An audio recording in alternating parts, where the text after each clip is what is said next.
In Diwaniyah Pediatric Hospital, parents wait in anxious vigil by their sick children. But as in hospitals throughout Iraq, whether their children live or die could be determined by a lack of basic medicines and equipment. In the emergency room, I found this girl. Her name is Zahra, and she's only 2 days old. She has infant respiratory distress syndrome, a serious condition.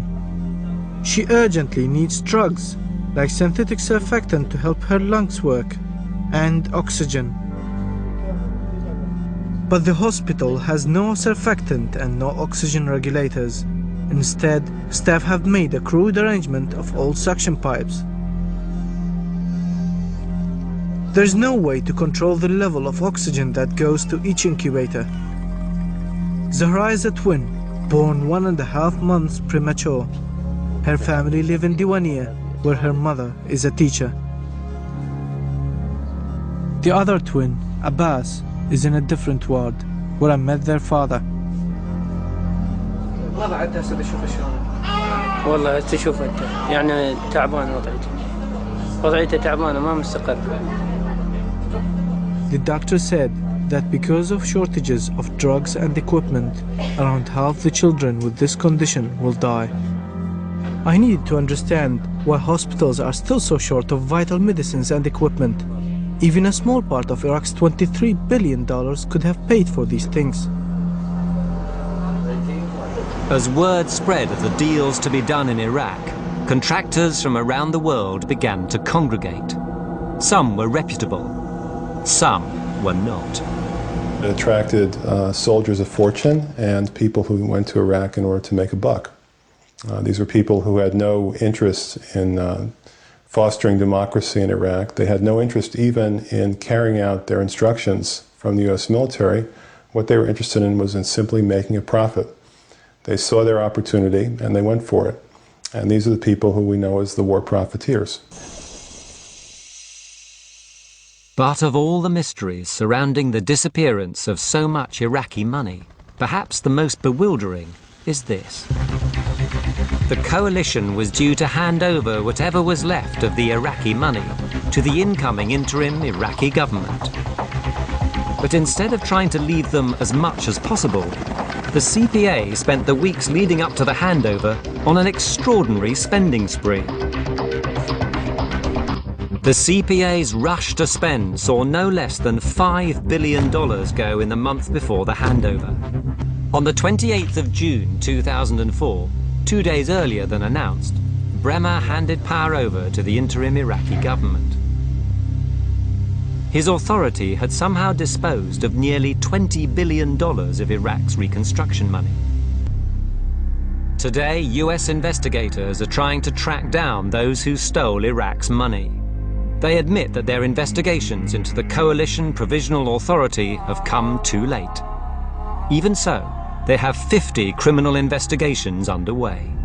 So, rather than security, bribery, corruption, fraud, mismanagement and incompetence are the real reasons for the disappearance of billions of dollars down the Iraq money pit.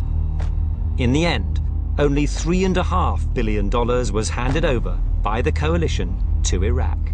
What can be done now to rectify the mistakes that were made? What can be done now? The Iraqis are going to determine that. I think what we can do is very limited. Our opportunity has gone. We blew it. Now it's too late. Iraq's own money is spent. And America says that once the additional $21 billion it pledged has gone, there'll be no more. It's a far cry from the promises that were made at the beginning.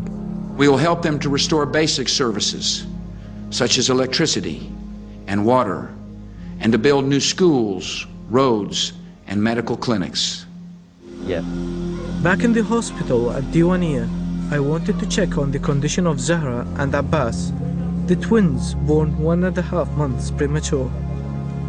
Their mother was still unwell after the birth and being cared for in another ward. She had not been told how weak her children were.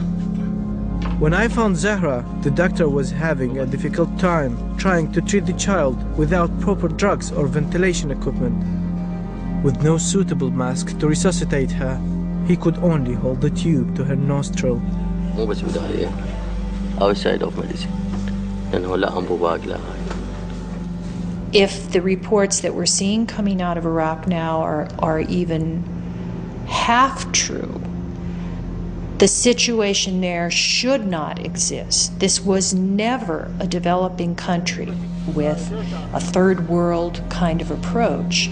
This was a country that at one time had been the star of the Middle East in terms of health care. It was a country that other Middle Eastern countries referred to as a model of health care. And yet they are functioning at a bare subsistence or below subsistence level. Yes. The problem is, the doctors caring for Zahra have virtually nothing to make the best of. They have no ventilators, no adrenaline, not even a cheap but essential medicine like vitamin K. Even the cannula being used on Zahra had to be bought on the black market by her father. And now he has gone into town again, this time looking for vitamin K. Only the grandmother is here. Then Zahra starts to deteriorate. She's gasping for breath. Her father has still not returned. But it is too late. وين هذا أمه؟ يما هذا انتهى الطفل.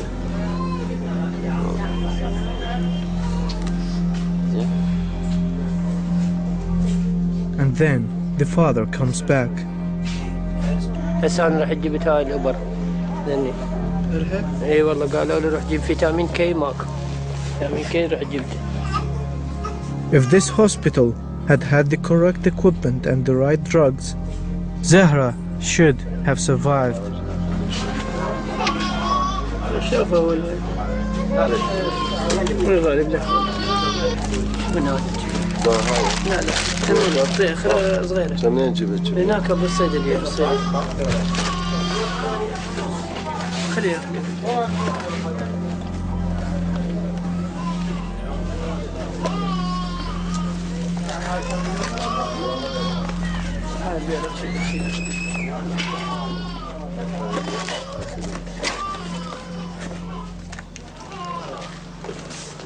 The next day, Abbas, Zahra's brother, died too.